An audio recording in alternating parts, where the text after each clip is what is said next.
आप दिमाग लगाए बैठे हो। मैं जो कहना चाहता हूँ, यदि तुम समझने के लिए तैयार हो तो समझ आ जाएगा, यदि तुम समझने को तैयार नहीं हो तो नहीं आएगा। इसलिए आज आपको नहीं पता चलता कि कथा का क्या लाभ है, पर एक दिन जरूर आपको पता चलेगा कि कथा सुनने का लाभ क्या है।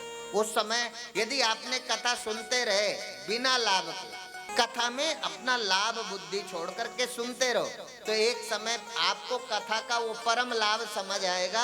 जब संसार का कोई संसाधन आपके जीवन में सहायक नहीं होगा, तब केवल मेरा गोविंद का नाम ही आपको इस भवसागर से पार तब आएगा। ऐसे अनेक कथाएं आएंगी, और इन कथाओं में कहते हैं पांचवा अवतार भगवान कपिल का है, और भगवान कपिल ने अपनी माता को उपदेश किया। माता के जीवन में रोज उठने वाले दुख कैसे दूर हों, उसके लिए जो उपदेश किया वही तो सांख्य शास्त्र के रूप में हम सबको प्राप्त हुआ। और छठा अवतार अवधूत दत्तात्रेय जी का है, जिन्होंने कभी किसी गुरु का पट्टा अपने गले में नहीं बांधा कि सुबह वॉकिंग में ले जाओ। उन्होंने तो चलते गए और गुरु बनाते गए। किसी को बचते हुए देखा कि वो कैसे समस्या से बचा तो गुरु बना लिया, और किसी को विषय में आसक्त होके फंसते देखा। जैसे एक केचुए के खाने के लोभ में मछली किसी मछुआरे के कांटे में फंसी, लगा विषय ठीक नहीं है, मछली को गुरु बना लिया। स्पर्श का सुख देखा, इतना बड़ा हाथी जिसको मनुष्य छू भी नहीं सकता, पर आज वो मनुष्य के इशारे पर चलता है, तो ये क्यों हुआ? तो देखा केवल स्पर्श सुख के कारण मनुष्य के बस में हो गया। तो उसके नेगेटिव और पॉजिटिव अंश को देखा। एक है जो त्यागने से कैसे सुखी हुआ, एक कामना के वशीभूत होकर कैसे बंधन में आया, उन सबको गुरु बनाते चले गए। उसकी चर्चा भी हम अगले दिनों में करें। यदि गुरु बनाने की अक्ल है तो अवधूत दत्तात्रेय जी से जो फार्मूला है उससे अच्छा कोई फार्मूला नहीं है। उन्होंने कितने गुरु बनाए, पृथ्वी वायु आकाश मापोग्निश चंद्रमा रवि कपोतो अजगरा सिंधु पतंगो मधुकर्गजा, एक नहीं 24 गुरु बनाए। और पतंगे से सीखा, मधुमक्खी से सीखा, कबूतर से सीखा, हाथी से सीखा, मछली से सीखा, अजगर से सीख लिया, कुछ ना कुछ। इसलिए सीखने की आदत हो ना, तो ऐसा कोई व्यक्ति नहीं है जिसके जीवन में कुछ अच्छाई नहीं है। कोई ऐसा व्यक्ति, पूरा कोई बुरा नहीं होता, और पूरा कोई जल्दी अच्छा नहीं मिले। हम सोचते हैं जब पूरा कोई अच्छा मिलेगा तब हम उसकी बात मानेंगे, तो पूरा अच्छा तो कभी भी नहीं मिलेगा। पूरा अच्छा तो भगवान के अतिरिक्त कोई और हो नहीं सकता। इसलिए कुछ अच्छे लोगों के साथ रहोगे तो धीरे धीरे पूरे अच्छे को प्राप्त कर लो। तुम जीवन की शुरुआत कब करोगे? जब पूरा अच्छा मिलेगा। इसलिए धीरे धीरे हमारा काम है कि हम कथा को सुने।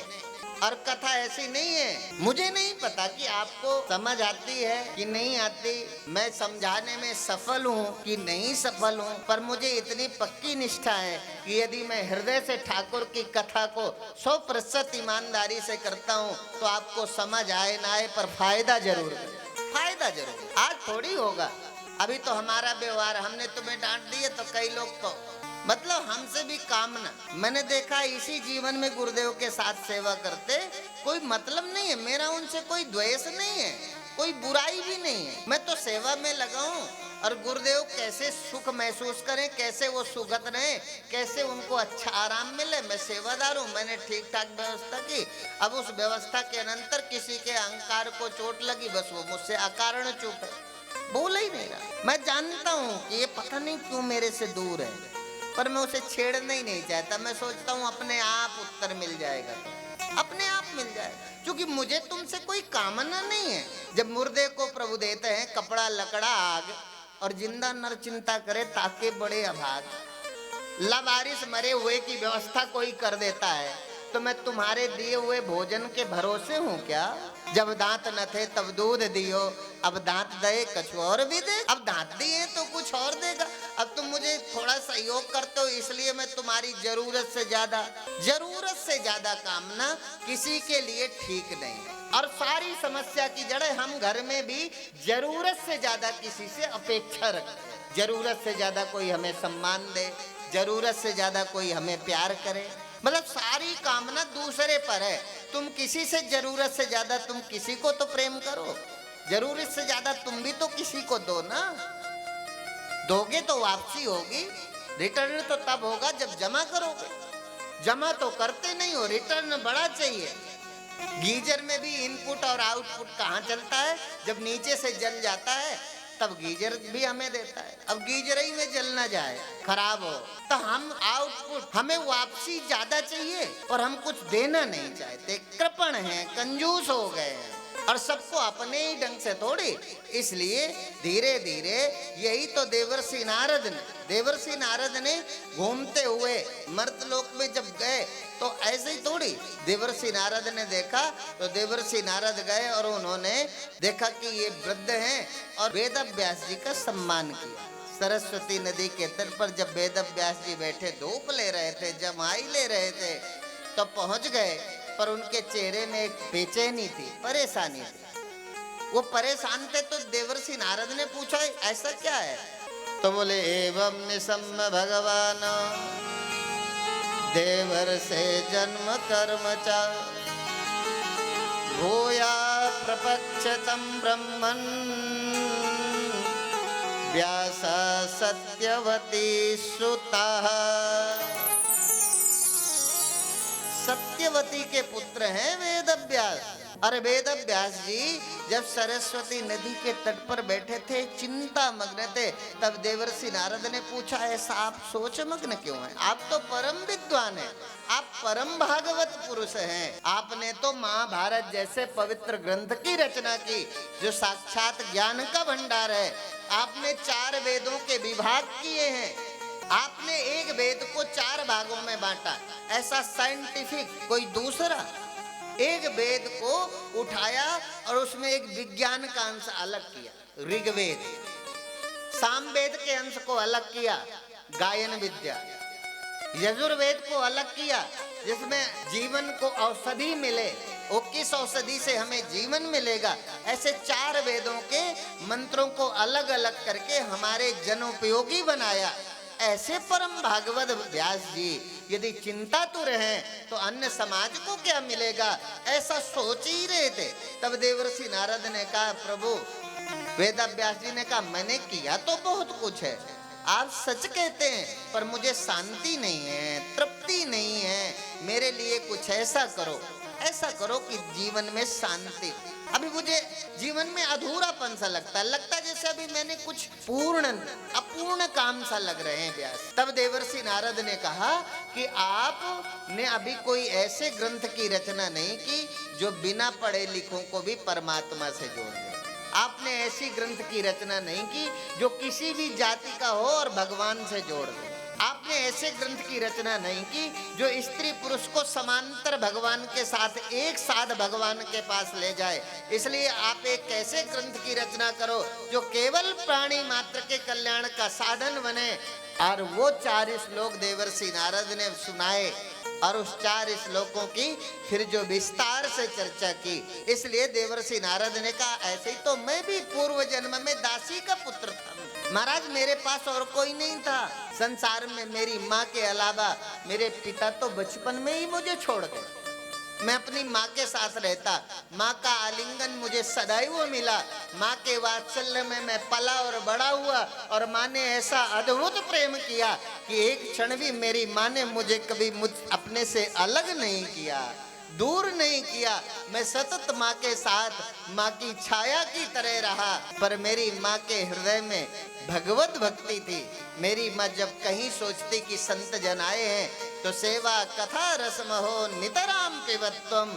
जिस महात्मा में मैंने चर्चा की थी ना कल, धर्मम भजस्व सततम त्यज लोक धर्मम सेवस्य साधु पुरुषं जय काम कृष्ण अन्याश्च दोष गुण चिंतनमासु मुक्त्वा सेवा कथा रसमहो नितराम विवत्वम्।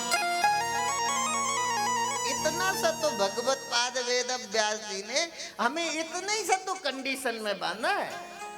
आप देखो आपके पति आपको कितने कंडीशंस में लेते हैं, आपको आपकी पत्नी आपको क्या क्या कहती है, ठीक है ना। पुत्र के साथ हमारी क्या शर्त है, एक क्राइटेरिया है, इतना तुम करो तो इतना हम करेंगे। वेद व्यास जी ने ज्यादा कुछ नहीं कहा, बोले अन्यास्य दोष गुण चिंतन मास मुक्ता, थोड़ा सा मेरे लिए कर दो। मेरे लिए क्या, वेद व्यास जी ने तो कहा ये आपके आप कल्याण के साधन में थोड़ा सा मेरे कहने से आप थोड़ा सा समझौता कर लो। क्या अन्यास्य दोष गुण चिंतन मास। मैं नहीं कहता कि तुम दुकान छोड़ दो, मैं नहीं कहता कि तुम रुपया कमाना नौकरी करना छोड़ दो, मैं ये नहीं कहता कि तुम पत्नी के साथ रहना बंद कर दो, बाबा जी बन जाओ, मैं ये भी नहीं कहता कि तुम विवाह न करो, बच्चे न पैदा करो, उनके साथ समय न बिताओ।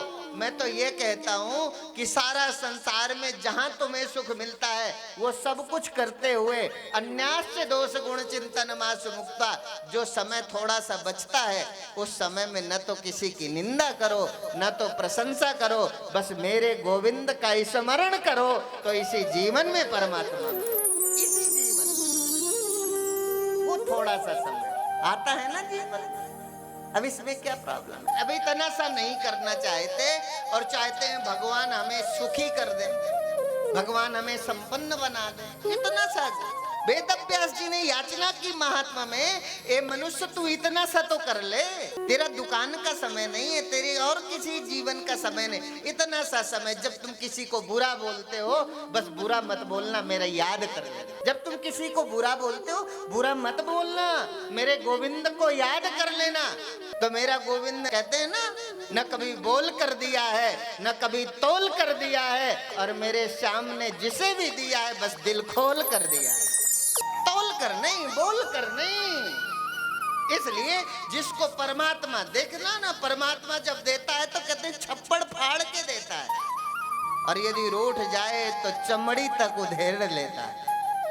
अपनी अकल से तुमने जितना संसार बनाया कहीं सुख मिला क्या? अपनी अकल से खोजी हुई पत्नी में सुख मिला? अपनी अकल से खोजे हुए पति में सुख मिला? ऐसी कोई पति पत्नी भाग्यशाली मैं तो समझूंगा वो धरती के लक्ष्मी नारायण है, जो कभी कोई पत्नी अपने पति से दुखी न हुई हो और कोई पति अपनी पत्नी से दुखी न हुआ। पर बताओ, शादी दुख के लिए की थी कि सुख के लिए? फिर काहे को आ गए? जो भी आप संसार अपनी अकल से खड़ा करे हो वो सारा संसार दुख रूप है।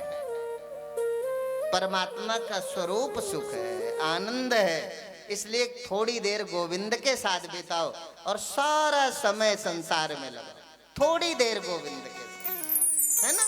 थोड़ी देर बिताएंगे तो जो होगा वो जीवन में अद्भुत होगा। और वो थोड़ा देर देवर्षि नारद ने कहा, बोले मैं थोड़ा ही तो बिताया है मैंने। मेरी माँ एक बार चतुर्मासा करते आए हुए संतों के सेवा में चली गई, मैं माँ के साथ जाता था। माँ के साथ माँ साधु जनों की सेवा करती, उनके बर्तनों को मांजती, साफ करती, बुहारी करती, और उस बगीचे में रह रहे साधुओं की सेवा में मेरी माँ लगी थी। और साधुओं के जो शिष्य थे ब्रह्मचारी, वो अपने गुरुजनों के लिए समिधाएं लाते, पुष्प लाते चुनकर। मैं भी छोटा था तो मैं बाल सखाओं के साथ मिलकर के उन ब्रह्मचारियों के साथ मैं भी लग गया। मैं भी गुरुजनों के लिए फूल लाता चुन के, मैं समिधाएं सूखी सूखी तोड़ करके लाता कि गुरुजी हमन करेंगे तो मैं भी सेवा करूंगा। माँ सेवा करती, मैं भी उन बाल कुमार ब्रह्मचारियों के साथ सेवा में लगा।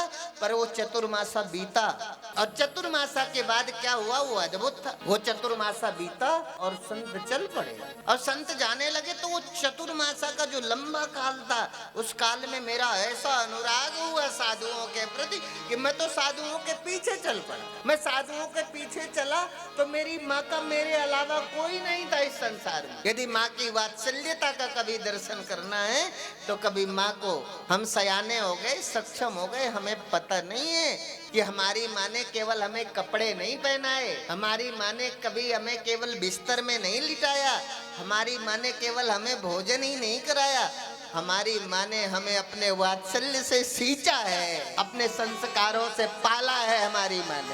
हमारी माँ ने वो दिया है जो धरती में आज तक किसी ने मुझे नहीं दिया। प्रेम, वात्सल्य। भोजन तो कोई भी करा देता है, भोजन कराना नहीं, भोजन में मेरी माँ का वात्सल्य मेरे शरीर में गया है। भोजन में मेरी माँ की वो सद्भावना मेरी ब्लड में दौड़ रही है। माँ ने केवल भोजन नहीं कराया, माँ ने केवल कपड़े नहीं पहनाए। मार्ग में चलते हुए अनेक बार जब मेरे पिता के मन में इच्छा हुई कि मैं कोई अच्छे कपड़े पहन लूं, तो पर्स निकाल कर अच्छे कपड़े खरीदने की कामना से पर्स निकाला, और जब पर्स में देखा कि पैसा तो सीमित है कपड़े खरीदते, तो पुत्र की फीस की याद आ गई। लगा कपड़े फिर खरीद लेंगे, आज बच्चे की फीस भरने का समय, परीक्षा शुल्क देना है, लगा फिर पहन लेंगे। पिता उसे कहते हैं जिसने हजारों बार अपनी इच्छाओं का त्याग अपनी संतान को खड़ा करने में किया। हजारों बार माँ भूखी रह करके अपने बच्चे को पोषक तत्व, कैसे मेरे बच्चे का शरीर हृष्ट और पुष्ट हो, हजारों बार जिसने अपनी भूख को रोक करके अपने बच्चे को समय से भोजन दिया है, उसका नाम माँ है। माँ वो है जिसने कभी अपनी भोजन के लिए नहीं सोचा मेरा बच्चा कैसे जवाब। अच्छी चीज देखकर कामना तो होती है ना कि ये भी मेरा हो जाए। और शायद आपको नहीं पता होगा, कई बार हमारे को होता है जब अच्छी चीज देखते लगता है ये कर ले, फिर लगता है अरे ये तो गौशाला के काम आ जाएगा। क्योंकि गुरुदेव के साथ जो सीखा ना, अच्छी महंगी चीज लगी, पैसा भी है, लगता है ले लें, फिर लगा अरे ये तो गौशाला के काम आएगा, ये तो गरीब बच्चों की फीस के काम आ सकता है, ये तो बाद में भी ले लेंगे, नहीं तो कोई ऐसा भगत ठाकुर जी देंगे जो खुद गिफ्ट कर देंगे। आज 10 साल हो गए मोबाइल नहीं खरीद पाए अपनी इच्छा का। पर हमें एक रानी दीदी हैं दुबई में, वो ऐसी मिली कि उन्होंने जिस मोबाइल की इच्छा कभी हुई थी, आज नहीं पहले कभी हुई थी कि मेरे पास भी एप्पल का फोन हो। अब हर साल दुबई जाते हैं और जो एप्पल का फोन आता है वो पहले ही निकाल के रखती है, ऐसी ठाकुर की कृपा है, वो एप्पल का फोन दे देती है। आज 10 साल हो गए। सबसे पहले हमने एक नोकिया का मोबाइल खरीदा था जो कीबोर्ड था, लिखने वाला। और जब हम कानपुर आए गुरुदेव का दर्शन करने, झांसी आना था, और वो जेब कतरे ने चुरा लिया, तो पूरी रात नींद नहीं आई। सोचते रहे मोबाइल चला गया, मोबाइल चला गया, क्योंकि बड़ी मुश्किल में खरीदा था। उस समय 3,3200 का मिला था। अब 3,3200 तो बड़े लगते थे। अब इतना पैसा होता है कि चाहे जो कुछ खरीद ले तो खरीदने का मन नहीं, ठीक है ना। इसलिए माता पिता यदि मरने के बाद किसी को, मरने के बाद भगवान ढूंढना है या दे के रहते भगवान ढूंढना है, मरने के बाद तुम्हें भगवान मिलेगा तुम्हारे शुभ कर्मों से। पर यदि इसी जीवन में इसी समय यदि कहीं आपको भगवान देखने की इच्छा है, तो कभी अकेले में माता पिता को अपने ठाकुर के रूप में देखो और देखो भगवान मिलेगा। धरती का जीवित भगवान, जीवित परमात्मा यदि कोई है तो मेरे माता पिता और मेरे गुरु हैं। जब भी हम गुरु को देखते हैं तब ठाकुर का दर्शन होता है, जब ठाकुर को देखते हैं तो अपने गुरु का दर्शन होता है। माँ रोने लगी तो महात्माओं ने देखा कि हमारी सेविका के आंखों में अश्रुपात होते, तब देवर्षि नारद ने कहा मुझे महात्माओं ने रोक दिया, मेरा एक क्षण भी मन नहीं लग रहा था। परमात्माओं ने कहा माँ को छोड़ के मत जाओ। मैंने गुरुजनों की बात मानी और गुरुओं के द्वारा प्राप्त मंत्र को लेकर के मैं वापस चला आया। और मेरी माँ नित्य कर्म में जब गोदोहन करके वापस आ रही थी, रास्ते में सर्प ने डस लिया। पड़ोस के लोगों ने आकर के बताया कि माँ को सर्प ने डस लिया है, माँ की मृत्यु हो गई है, माँ मरी तो ऐसा वात्सल्य था कि मेरी आंखों से अश्रुपात होने लगे। और उसी दशा में मुझे अपने गोविंद की याद आई और मैंने सोचा यदि मेरी माँ होती तो निश्चित रूप से अभी मैं गोविंद से न जाने कितने दूर होता। अब मुझे पता चल गया कि मेरा भगवान मुझे अपने पास बुला रहा है, इसीलिए मेरी माँ को पहले अपने पास बुला लिया है, अब मुझे भी गोविंद के पास जाना है। तो माँ की मृत्यु का दुख चला गया। माँ की मृत्यु का दुख, अपनों के मरने का दुख कब तक दिमाग में लाद के रखोगे? अपनों के मरने का दुख यदि भूलना है तो स्मरण करो कि हमारे अपनों को मेरे गोविंद ने अपने पास बुलाया है और मुझे भी गोविंद के पास चलने की तैयारी करना चाहिए। और इसीलिए किसी साधु ने कहा जो पहले से तैयार न थे वो पछता पछता कर चले। जो पहले से तैयार नहीं थे उनके जीवन में पछताना है। नहीं, साधु मरे क्या रोइए जो अपने घर जाए, साधुओं के मरने पर रोना। साधु मरे क्या रोइए जो अपने घर जाए, जो अपने घर जाते उनके मरने पर रोना कैसा। इसलिए कहत कबीर सुन री लोई, है नहीं मरना रोए न कोई, है नहीं मरना, मरना वरना है नहीं। ये बुद्धि के कारण जो मर रहे हो, जिस बुद्धि के कारण परीक्षित मरते हैं, उसी बुद्धि में न मरने का ज्ञान जो सुखदेव जी देते हैं उसकी चर्चा है। और आज मैं उन्हीं संतों के दिए हुए मंत्र की कृपा से आज मैं देवर्षि नारद हो गया और आज अव्याहत गति से मैं सर्वत्र विचरण करता हूँ। मर्तलोक से लेकर विष्णु धाम तक मुझे कोई रोकने वाला नहीं है। ये मेरे ऊपर संत की कृपा है। जब संत की सच्ची कृपा होती है ना, फिर आप जहां जाना चाहो चले जाओ, अपनी इच्छा से संसार में आ जाओ। जैसे नारद जी आ गए, कुरुक्षेत्र गए, धर्म क्षेत्र है ना, कुरुक्षेत्र में गए ना, सबसे पहले आए। तो कहीं चले जाओ, यदि संत की कृपा हो जाए फिर कहीं विचरण करो जब भी जरूरत पड़ेगी। बस यही तो भगवान शंकराचार्य कहते हैं, एक बार उस सत्य को जान जाओ, फिर इसके बाद संसार में रहो जब जरूरत होगी। जैसे हम दवाई घर में ला के रखते हैं, मतलब तत्काल अस्पताल जाने के पहले जो इलाज है वो हम घर में रखते हैं। अस्पताल बाद में जाते हैं, पर अस्पताल के पहले कुछ दवाइयां घर में रखते हैं। जरूरत पड़ी खा लिया और तुरंत एम्बुलेंस बुलाई, अस्पताल चले गए। तो हम रखते हैं ना अपने पास एक किट दवा की, जब जरूरत पड़ी खा ली। और ऐसे ही हमारे पास भी एक बार उस गोविंद का परम सानिध्य हमें मिल जाए, हमारे को एक बार गोविंद से हमारी बुद्धि का मिलन हो, हम उसके साथ हो जाए, फिर जब जरूरत पड़ेगी तो चले जाएंगे, नहीं तो संसार में काम करो। जैसे बीमार हुए तो चले, ठीक है, नहीं तो रह रहे हो, ज्यादा बीमार नहीं हो। अब भी ज्यादा बीमार हो तो एक दवा खाई ताकि अस्पताल तक पहुंच जाए। ऐसे ही ये जो है अद्भुत, वो जो कृपा है जो अद्भुत, उस कृपा का आनंद कैसा संभव है। कभी द्रौपदी के जीवन में देखो, ये द्रौपदी के यूं ही कथ नहीं, द्रौपदी का अर्थ है जो द्रौपदी के द्वारा समझाना चाहते हैं उसको हम नहीं समझते। हम सोचते हैं ये कथा द्रौपदी की है, ये द्रौपदी। अब उसका अर्थ करेंगे, धीरे धीरे विस्तार होगा और 7 दिनों में फिर परंपरा का निर्वाह भी करना होता है। उस परंपरा के कारण ये द्रौपदी के उस क्षमा का, द्रौपदी के उस हृदय की विशालता का जो वर्णन करते हैं वेद व्यास जी, वो कैसा अद्भुत और पावन है। और काश हमारा हृदय भी उस द्रौपदी की तरह हो, कैसा अद्भुत होगा। और बोले वो क्या है, बोले वो द्रौपदी है जो अपने मरे हुए पुत्रों के दुश्मन को भी मारना नहीं चाहती, उसे जीवन देती है। और वो महाभारत का कालखंड, जिस कालखंड में द्रौपदी के एक नहीं 5 पुत्रों का जिस अश्वत्थामा के द्वारा मारा गया, यही तो है द्रौपदी। अश्वत्थामा दुर्योधन के मित्र हैं। महाभारत के उस कालखंड के युद्ध के बाद जब कुरुक्षेत्र की भूमि पर ढूंढते हुए गए सारी हस्तिनापुर की सेना दुर्योधन की, जब आज दुर्योधन भी जंगा टूटा हुआ पड़ा है। बोले यदा मृदे कौरव संजयाना वीरेश्वथो वीरगतिं गतेषु वृकोदराविद भगदर विमर्श भगनोरुदंडे धृतराष्ट्र पुत्रे। धृतराष्ट्र का पुत्र दुर्योधन जब जंगा टूटी हुई कुरुक्षेत्र के रणांगण भूमि में गीध और श्रृगाल अपनी इच्छा का भोजन ले रहे थे, तब अश्वत्थामा ढूंढते हुए पूछा तो प्राण थे पर चल नहीं सकता था। तो पूछा मित्र ये तुम्हारी हालत किसने की है।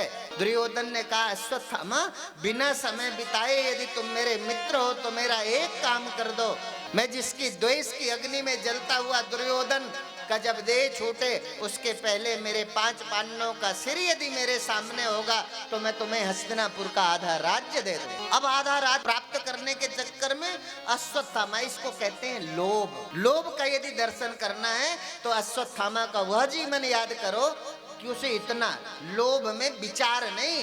जैसे कामातुराणाम न भयम न लज्जा, जब कामनाओं का अतिरिक्त होता है तब मर्यादाएं नहीं होती, शर्म और संकोच नहीं रहता। कामनाओं का जब अतिरेक होता है ना, ये लोभ का अतिरेक हुआ तो उसे ये भी भूल गया कि जिस सेना को जीतने के बाद सारा हस्तिनापुर का राज्य पांडवों ने हस्तगत कर लिया, अब ये हस्तिनापुर का मुझे आधा राज्य कहां से देगा, ये तो चल भी नहीं सकता, इसकी कोई सेना भी जीवित नहीं है। पर उसे लगा ले आऊंगा तो आधा मिल जाएगा। अब कोई राज्य बचा है दुर्योधन का जो आधा दे देगा? पर लोभ में सत्य दिखाई नहीं देता। ये दर्शन अर्थात यहाँ लोभ के विषय के कारण ही अश्वत्थामा की व्याख्या करते हैं वेद। ऐसा लोभ जहाँ सत्य दिखाई न दे। तो अश्वत्थामा गए और इधर तो द्वारिकाधीश जानते ही थे सारी लीला। तो लीलाधर को पता है ना कि आज अश्वत्थामा आएगा, 5 पांडवों के शिविर में प्रवेश करेगा, उस 5 पांडवों के शीश लेकर दुर्योधन को खुश करेगा और हस्तिनापुर के आधे राज्य की कामना को लिए हुए तो आज 5 पांडवों को हटा लिया और वहां 5 पांडवों के गृहस्थ जीवन में उत्पन्न संतति को वहां लिटाया। वो 5 पुत्र वहां लेट गए। उस दिन 5 पांडव नहीं थे। सुप्त पुत्रों को रात्रि के मध्य में चुपचाप चोरों की तरह शिविर में प्रवेश करता है अश्वत्थामा और उनके शीश को कलम करके उसी चद्दर में लेके पहुंचता है कुरुक्षेत्र की भूमि में। और जैसे दुर्योधन को हाथ में दिया, दुर्योधन ने कहा अश्वत्थामा ये पांडव नहीं है, ये पांडवों के पुत्रों के शीश लेकर के आया है। तूने तो हमें पानी देने वाला भी कोई नहीं छोड़ा। आज दुर्योधन के विवेक का जागरण हुआ। उसे लगा कि आज तो हमारा कोई पिंड दान करने वाला भी नहीं रहा। इसी अव्याहत गति के साथ दुर्योधन के प्राण निकल गए। उसे लगा सर्वस्व नाश कर दिया। ये प्रतिशोध, ये प्रतिशोध की अग्नि जो सब कुछ जला के भस्म कर। इसलिए क्रोध कोई अच्छा नहीं है। क्रोध इतना बुरा नहीं है। इतना बुरा होता तो भगवान क्रोध बना के मत भेजता।